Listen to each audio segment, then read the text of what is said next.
Hi, Brendan.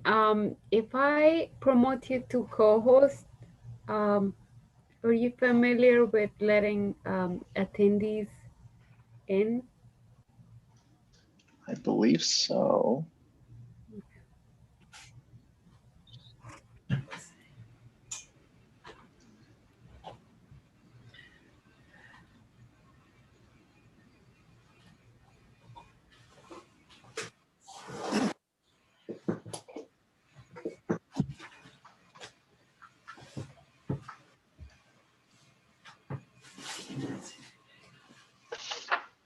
Yeah, it looks like we have 2 attendees. Okay, now I'm the co-host.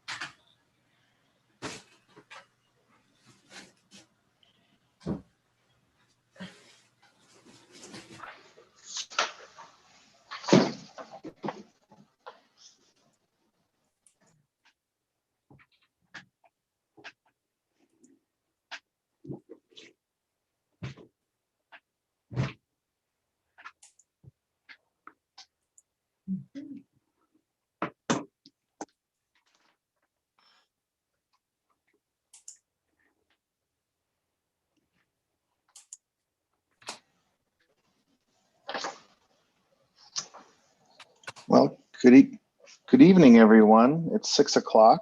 We'll give it a few more minutes for folks to filter in. But we'll start here in a few minutes.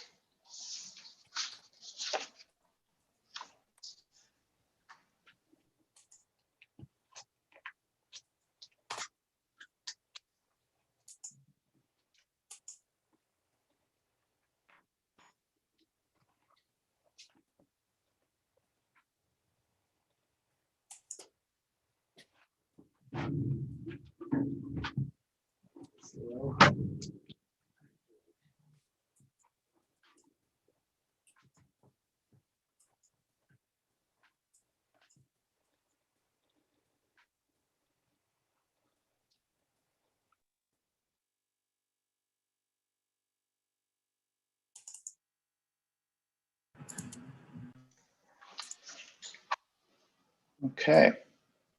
Well, why don't we get started? All right, my name is Brandon Prinzing, and I'd like to call to order the Design Review Board meeting for June 9th at 6 o'clock. Welcome, everyone. Soraya, can we have a roll call? Maria Chestnut?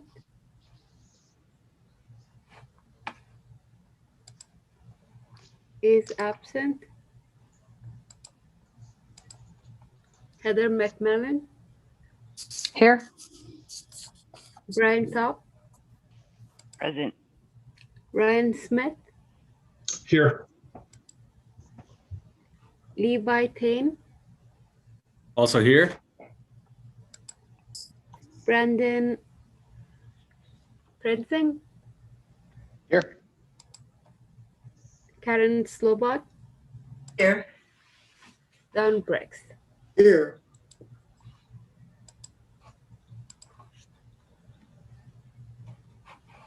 And we have a call.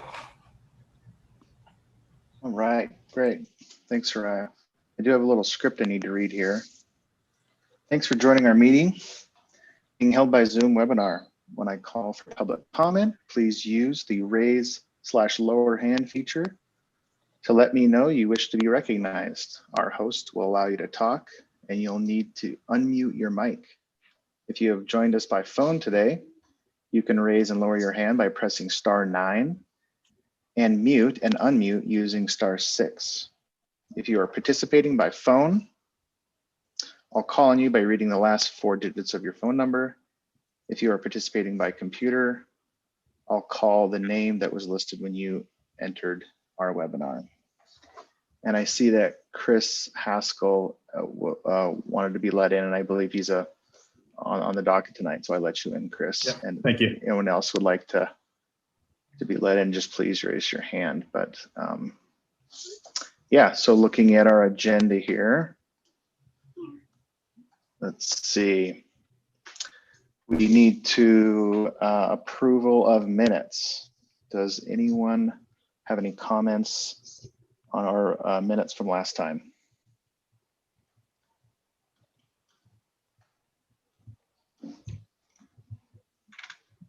Seemed pretty straightforward to me.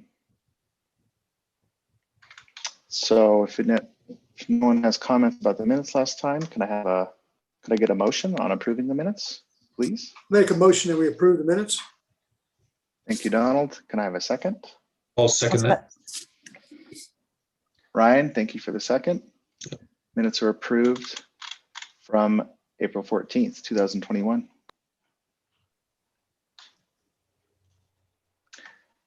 Public comment, agenda number 4. Do we have any public comment? Now, wait for a few seconds here. There might be a delay on the Zoom. So if you have anyone that would like a public comment on any agenda items, now is the time to speak.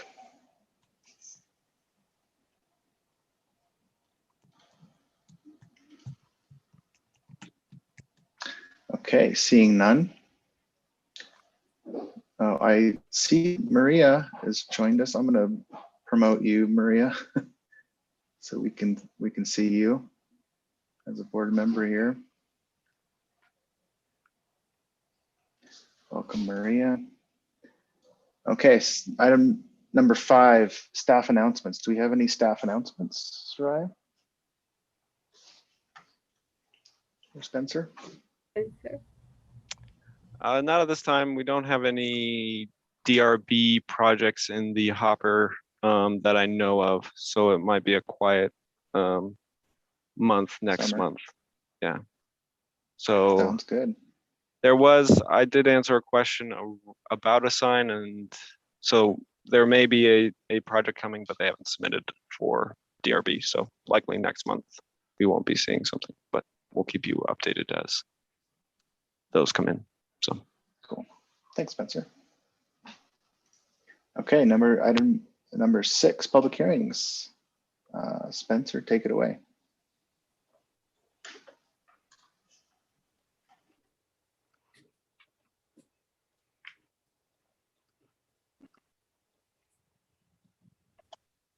can you see my screen? Yes. Good evening. My name is Spencer Stark. I'm an associate planner with development services at the city of Missoula.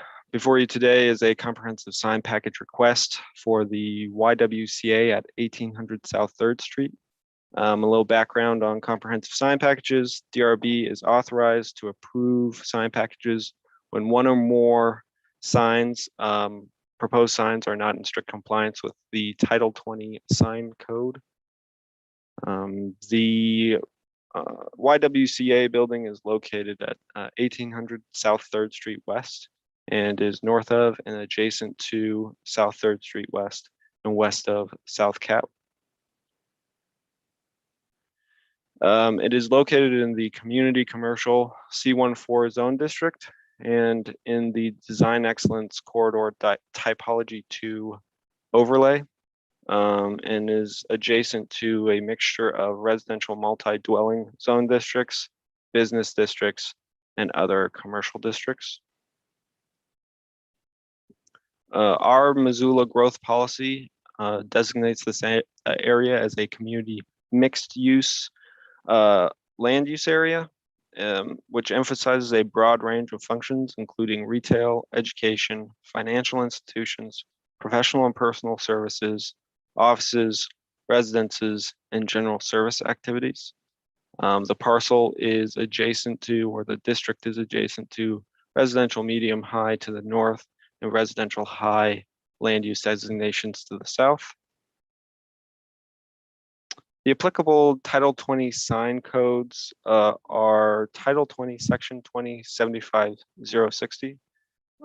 This code states that one wall sign is allowed per building frontage with a maximum of 50 square feet, or a maximum area of 50 square feet plus 1 square foot for each foot of building frontage in excess of 50 lineal feet. In addition, Title 20 defines building frontage as the exterior building wall or walls that face a public right-of-way or on-site off-street parking area, or that contain a customer building entrance. The YWCA building has two relevant frontages. The first faces South 3rd Street west and is 160 feet long. And the second faces the on-site parking and is 178 feet long. This would allow for 338 square feet of wall sign area. The applicant is proposing to use 90 square feet of sign area spread across 3 walls, 2 of which are compliant business frontages, and 1 of which it does not meet the definition of the building frontage in Title 20. The first of the 3 wall signs is on the South 3rd Street frontage. It is a 34 square foot backlit white letter wall sign. This sign was previously reviewed and approved by Development Services and complies with Title 20. The second sign faces the internal parking lot to the east. This is a 28 square foot orange letter wall sign and complies with Title 20 and has been previously reviewed and approved by Development Services. The third proposed sign is a 28 square foot orange letter wall sign. It does not comply with Title 20 as stated previously, as this wall is not technically a frontage. It will face the western property boundary. Staff is recommending approval of the comprehensive sign package subject to or based upon the findings of fact and testimony heard at the public hearing, subject to 2 conditions of approval. The first is that all signage requires approval of a sign permit by Development Services. Development Services will base the permit approval on the sign package approved by the Design Review Board. Signage shall not be modified or additional signage added beyond what was approved by the Design Review Board without resubmittal of an application and approval from the Design Review Board. The second condition of approval is that any applicable electrical, building, and sign permits shall be obtained prior to installation of the signs. This concludes staff's presentation. Chris Haskell is in attendance. He is the consultant working with the applicant, and staff is prepared to answer any questions that the Design Review Board may have. Thank you. Thank you, Spencer. Appreciate that. Short and sweet. Does the applicant want to say a few words or add anything that Spencer had? Chris, do you want to say something or? Sure, I'll just say a few quick words. Thanks, Spencer. I think that was a complete assessment of what we're asking for. Just wanted to add that it's extremely important for people that YWCA serves to be able to find the building and find it very easily. It's one of the reasons we looked at having signs on these 3 facades. And so that's our primary objective, is just a very easy, very simple wayfinding for the general public to find this building. I don't really think there's too much more else to add to that, but I'm happy to answer any questions if you have any. Thank you. Thanks, Chris. Appreciate that. Board members, do we have any comments, questions for Spencer or the applicant? General conversation? Chris or Spencer, would it be possible to just look at the elevations again, just to see that stuff one more time? No, thanks. So that's kind of okay. Yeah. Yeah. Fine.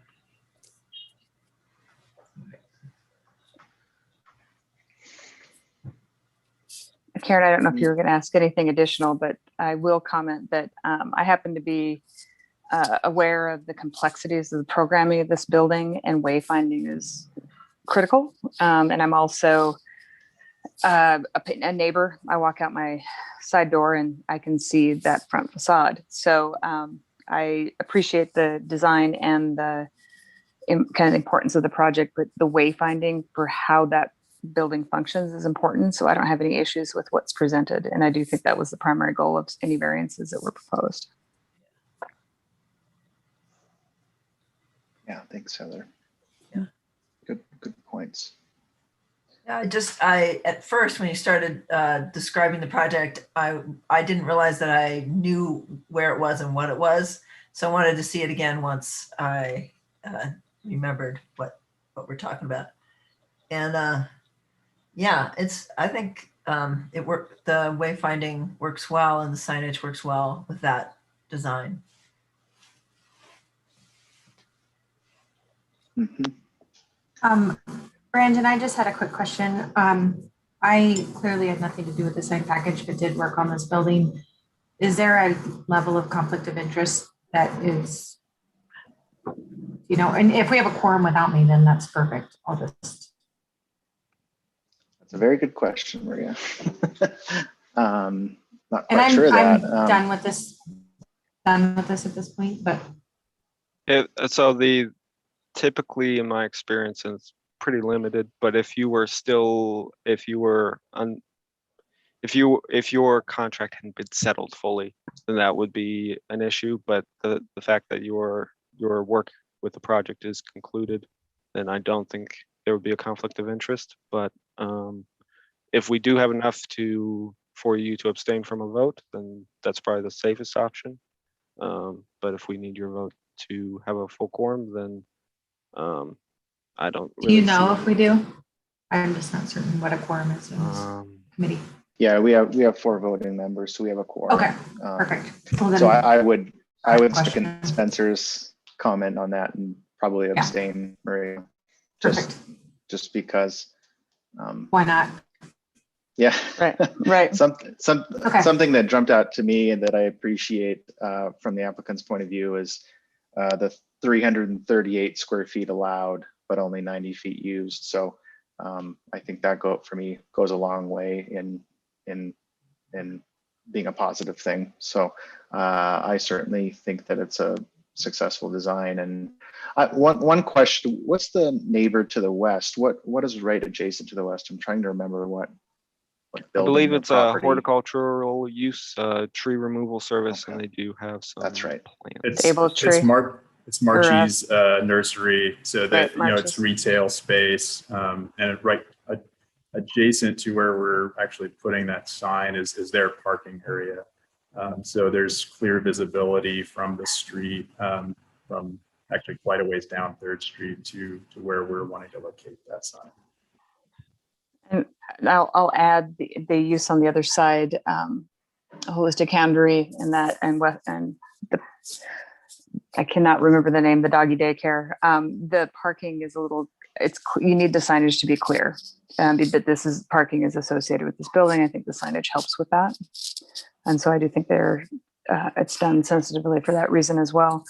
And I appreciate Maria noting a conflict of interest. I do need to note that Homeward and YWCA are sister organizations, and I did volunteer time on their site selection committee, but was never paid and never participated in the design. So just putting that on the record in case anybody ever questioned it. Thank you, Heather.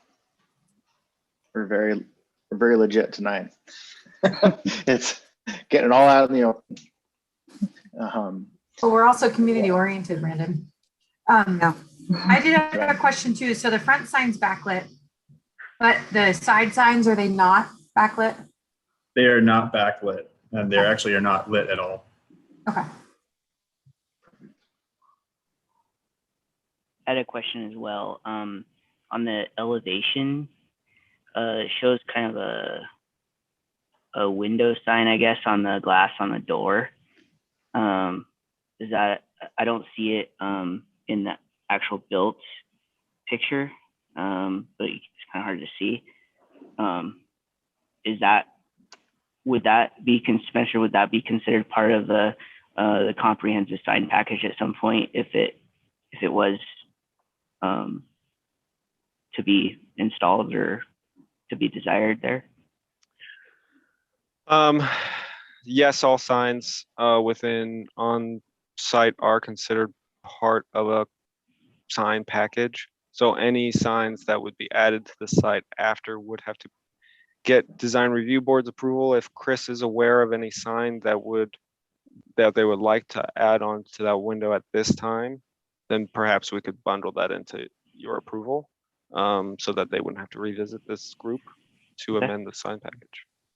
They Chris, they do you do have have vinyl letters on there that say YWCA, and actually it might say the Metal Arc. I have to double check that. And they have their hours of operation and then a few other pertinent information items such as hotline phone numbers and the like.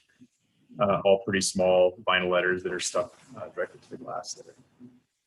I'm going to quickly check to see if that has been approved by Development Services already as part of the sign permit. I do not recall. So that's something we can build into our motion to add that in, because it wasn't part of the information that I presented. Okay, yeah, and I think if we could get a general idea on square footage on that, so we could document that as part of it, if Yes. we choose to approve that now.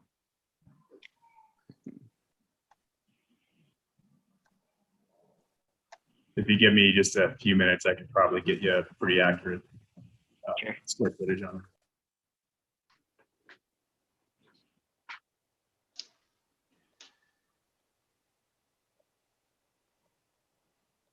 So it wasn't contained in the application, so we'll just have them similar to the other sign that, or the sign permit that we previously approved. We'll just have them submit for the window signs as part of their updated sign permit.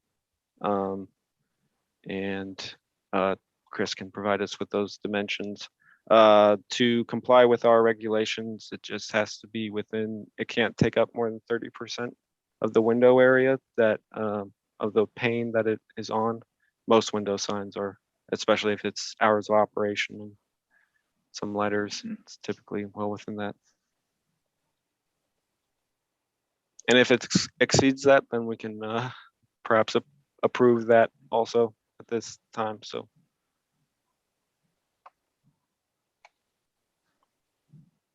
Yeah, and I wasn't quite sure if it qualified since it's on a door as well, but seems like it would fall within that window signage category. Yeah, the 30% rule.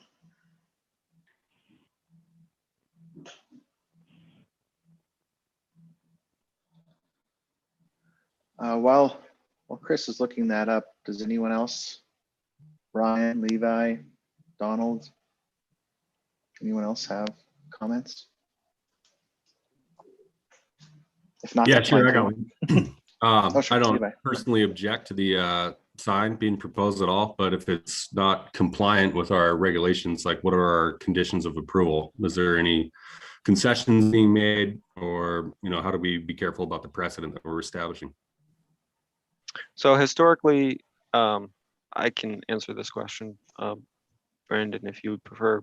Go ahead, Spencer. Historically, this board has operated on the concession here, I guess, would be that they're significantly under the square footage allowed to them by 240 some odd square feet.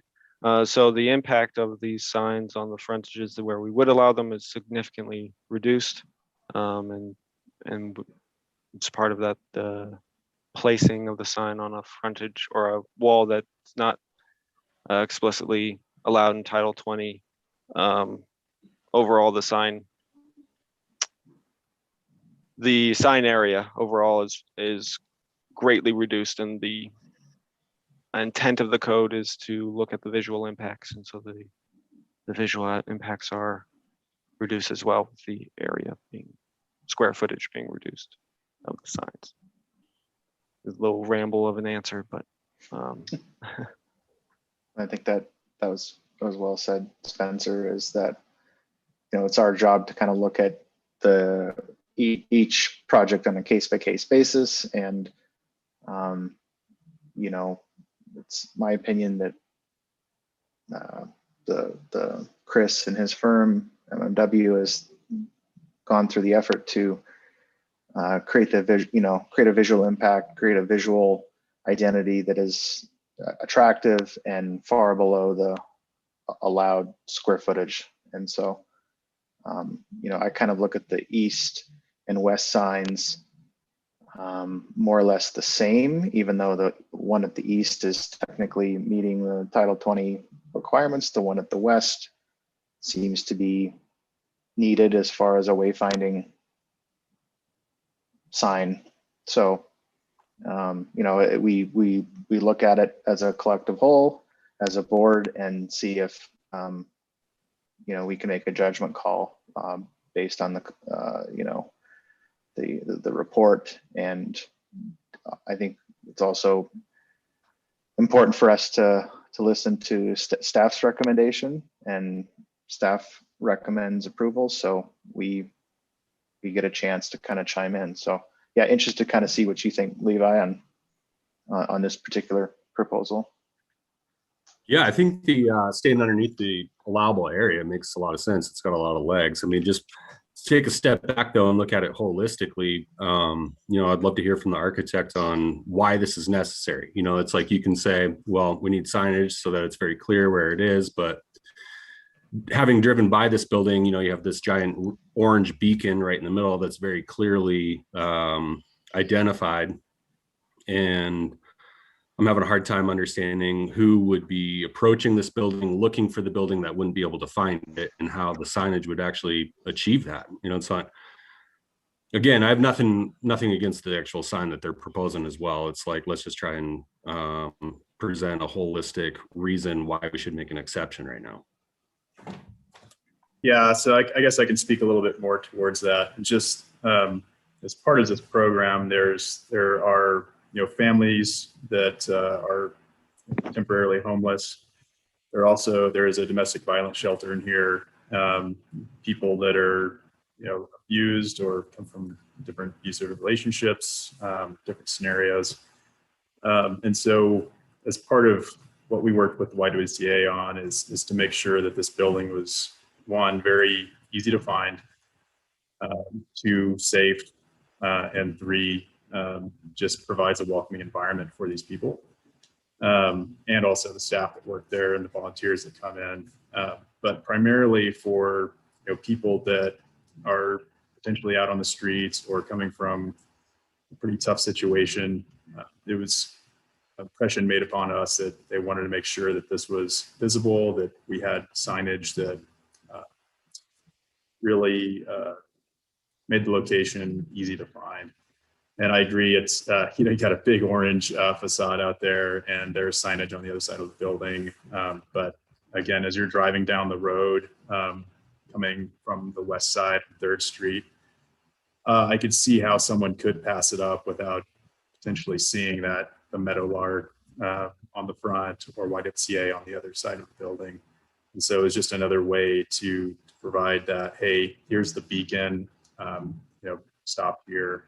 This is where you need to go. I hope that kind of helps a little bit more. And then I do have some numbers for you on the signage on that glass door. So you can kind of see that area in the lower portion of the orange facade. So there's the 2 double doors on the right-hand side. There is the Meadowlark in white lettering there. That is approximately 1.65 square feet. And then directly below that are the hours of operation.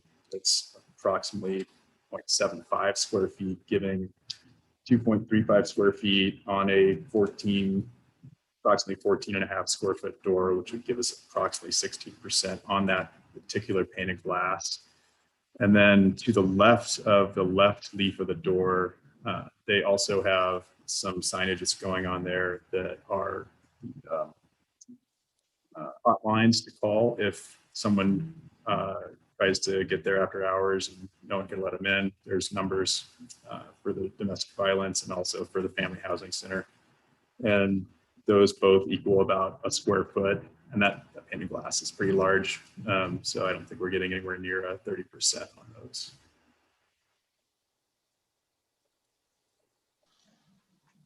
Thanks for digging that out, Chris. Appreciate that. I have a question about the proposed sign on the west side.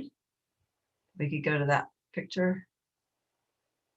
Yeah, so I'm just wondering if it's not lit at night, whether it will help. And I'm wondering if you guys might consider putting some kind of like a glow behind it, so it you know, pops out a little bit or something, because black on black or orange on black at night might, if, I don't know if the street light situation is there, but do you think you can see it without having a little help?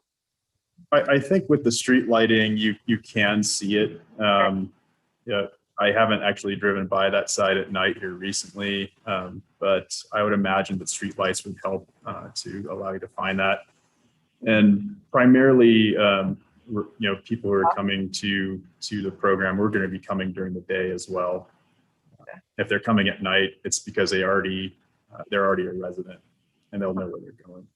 Okay. I would also like to add to that that neighboring lot, even though it's a nursery right now, you know, it could be a residential use in the future, and we wouldn't want a lit sign, I don't think, on a potentially residential use side of the building. Good point. Mhm. Or I shouldn't Yeah. I shouldn't say we. I should say I wouldn't like to see that. I agree with you on that one, Brian. Yeah, if you don't have to light it, I wonder how you probably shouldn't. So. I wonder how the people who live with AutoZone feel. That's a good example of that. Too. Mhm. Well, if no one else has any other comments, do we want to make a motion here on this agenda item? Do we want to volunteer? Do we feel like we're at that point, or do we want to have more conversation? I think we're at that point. I just don't remember what else we were going to add, or I would move to add what we talked about. The I glass don't door think we're sign. I don't think we're adding anything. Those are within the Title 20 requirements. We're going correct? to add the glass door sign, right? Can you guys hear Yeah, me? as part of the comprehensive, I think. But not if it already meets code, right? Yeah, it already meets determine- Title 20. I So thought they didn't have it in there, and so they had to add it. from my understanding of, and to be safe, because we have a condition of approval that would say that we need any additional signs added beyond what was approved by the design review board, would need to apply for resubmittal. I believe that it would be safest for us to build in the window signs, and it can be as easy as using staff's recommended motion and said as amended by the design review board, and then I will add that to my approval letter, and it'll be reflected in the minutes of this meeting as being included, so that that it's clear in the record of our permature that they didn't add a sign that violated the condition that this board put on the approval. Can I get away with this? So moved. Yeah, I think you can. Okay.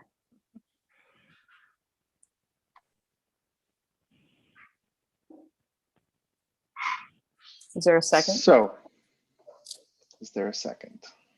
I second it. I will second that. Thanks, Karen. Thanks, Ryan. Motion is passed and approved. Thank you, Chris. I appreciate the thought process. Yeah, thank you all for the thoughtful questions and consideration. Appreciate it. Do you guys need me for anything else on here? No, I think we're good. We just have to wrap up here after a few more agenda items. So yeah, appreciate it. Don't we Chris. need a vote still? Yeah. Yeah. Oh yeah. Okay. Yeah. All right, maybe. Brandon. Slow down. Do we have a roll call vote? Can we have a roll call vote, please, Soraya? Maria Chestnut, I'll abstain. abstain.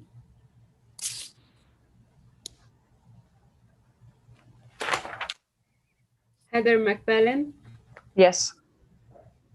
Brian Top, Yes. Ryan Smith, Yes. Levi Kane, Yes. Brandon Prinzing, Yes. and Donald Briggs. Yes. And Karen as well. Yes. Sorry. Yes.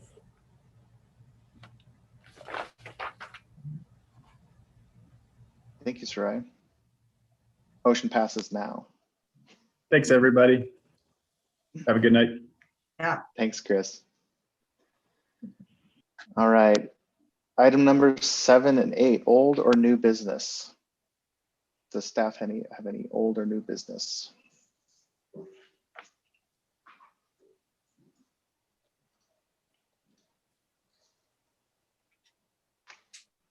Doesn't seem to be.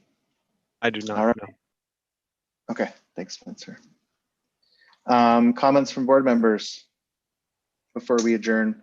I have a question for staff. Is there any timeline for going back to in-person meetings? That is not something I have a whole lot of information at Okay. this time. I know they're exploring it. The benefits of Zoom have shown themselves in the attendance just across engagement. It's actually been certain municipalities across the United States have been overloaded with community engagement. So those benefits are trying to come up with a dual system that allows people to participate in person and over Zoom is the latest that I heard, but nothing official. Yeah, we'll continue to Thanks. I was just curious. do both. Yeah, in person and Zoom. It'd be great if we could do that, because I do think it adds to the community engagement piece. Mhm. Yeah. All right, any more comments? Any last thoughts, board members? I'll get this down eventually. This is only my second time. Doing a great You job. actually have It's all just a good. quick- Great job. You would have known it. Yeah, you're doing great. man. Thanks, guys. Thanks. Hey, I have All right. a random question for Yeah. the group, though, if I could, real quick. I didn't see Yeah, anything yeah. with that last project that was like odd site circumstances or anything about the context or the conditions that really, in my mind, necessitated that sign. In fact, the view that they had in that package, you could see the sign on the front. I'd argue that that didn't contribute anything to wayfinding at all. And while we might have been under the total square footage, like, I think we need to look at really like intent on why we're adding things. I don't see how that added anything to the wayfinding at all. I couldn't really object to it because it's not really an objectionable thing, but I could see projects in the future doing the same exact thing and presenting a big problem to us that we just accepted that. Mhm. It's a good point. Yeah, it's interesting. It's yeah, through the years that I've been involved in this board, I think that it goes a long way when and this is my just personal opinion, I'm not speaking for the board at all here, this is just my personal thoughts, is it goes a long way when the design of the sign itself is thoughtful and there's a concerted effort to be visually appealing towards the community. If this was you know, a Walmart sign or something like that, and it was in a really, you know, sensitive area, and you know, I look at these as kind of collective whole kind of situations. And although I agree with you, Levi, I don't necessarily disagree with you.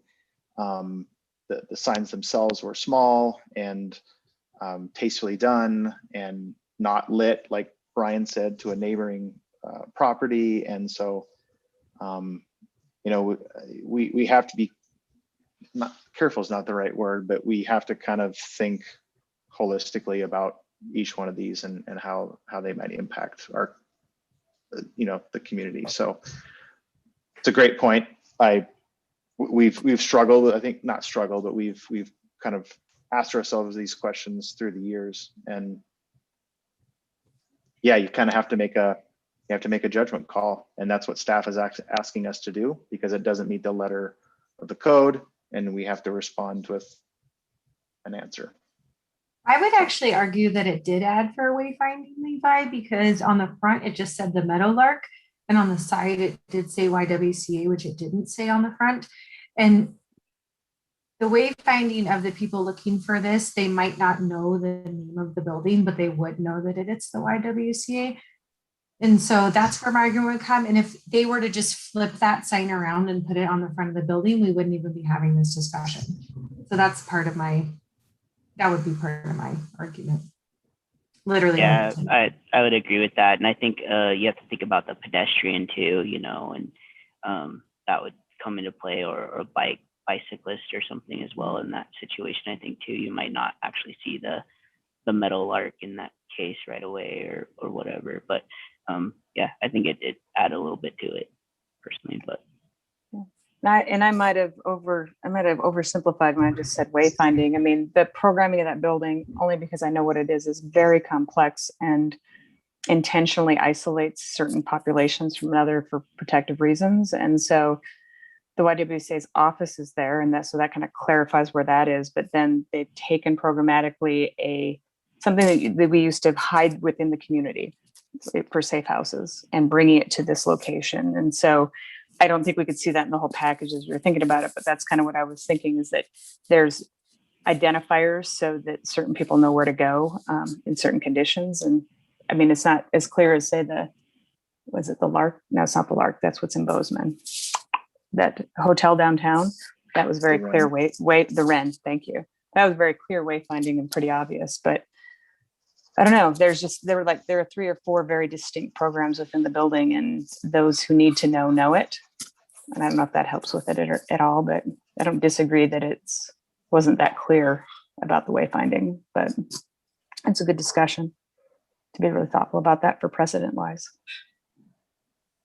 Well, that's a great point, because it's such a huge community asset, you know, what's going into that. It's like, I would never want to object to that because of the services that they provide to the community and the importance that they have within the community, and people, you know, the users of the building, their ability to be able to find those services on their own. It's like, yeah, I can appreciate the desire for more signage on that. You know, in hindsight, it might have been helpful for us to, communicate a little bit of that. Like, okay, it's a tremendous asset to the community that we're adding here. And so, you know, I'm just trying to like play devil's advocate a little bit. Like, imagine it was, you know, a private business or just anything that was for profit and not really an asset to the community. Would we be as quick to approve something that doesn't comply? Right. You're not wrong.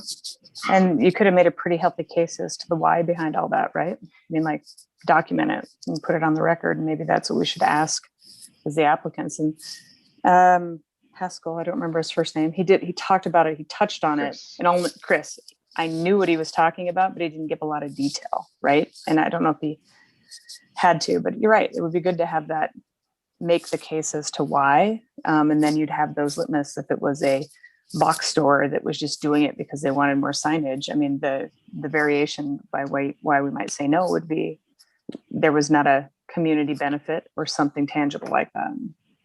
So there are the provisions for a comprehensive sign permit allow for this board to consider signs that are not in strict compliance that meet the intent and purpose of Title 20 the purpose statements are, there's 8 statements, and there's quite a bit of room for this board to discuss these sorts of things in that context. One of them is to support desired character of Missoula as expressed in adopted city plans and policies.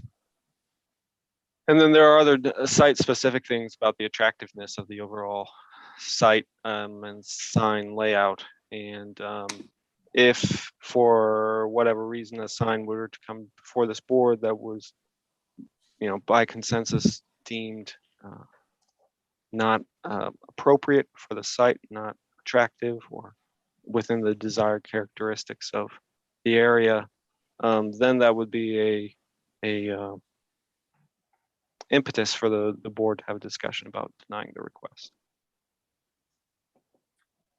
Good point, Spencer. One thing I might ask is to maybe remind us of what those 8 things are, what those areas are. It's always good to stay current, but if there's a community benefit or something in there that we can cite as part of our decision, I do see our board as allows for the flexibility, the use of it. That's why it's there, so we don't have to be rigid.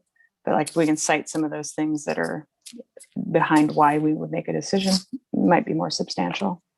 Yep, or and meaningful. that's something that I can bring to our team to try and incorporate more into the documents that we submit to this board, or perhaps in board trainings around specific interests, if Sure. if that's of interest, I guess. I remembered hearing about it at the original training, and so it was there in the back of my mind, but you had to remind me. So just nice reminders or references, even in the staff reports, would be nice. I really like that idea of bringing it back to those tenants, because I felt like Levi's statement for the first 6 to 7 design review boards I was in, why are we okay with this? It doesn't make the letter, this doesn't make any sense. So I like this idea of kind of bringing it back to the intent. Yeah, and it comes back to, these decisions are subjective, and that's why staff is bringing them to us to render an opinion on the on the applicant's proposal. And so it's okay that there's a discussion. It's okay that we act on our collective opinion. That's the point of this board, because it doesn't meet the letter of Title 20. So there's an emotional response. There's a response to the community. There's a response to the specific design of the signs themselves. And so, is it a big casino sign, or is it a small Meadowlark sign that's really tastefully done? That matters to me. Yeah. The other thing Go ahead. Is that in our staff reports, those findings of fact that we include, which is typically the subsection 3, those do comport to those review criteria. Those are the purpose statements within our sign code. And so if that is useful to reference during your discussion, especially if you do have reservations about, running something through without due consideration, those are available as well. Okay, thanks, Spencer. I guess I'm not trying to make this meeting go longer, but I do want to say that the reason I got on design review board or applied, because the design standards are coming into play for our community, and that's a touchy subject with architects. I'm an architect and a developer, and so I want all the flexibility I can get.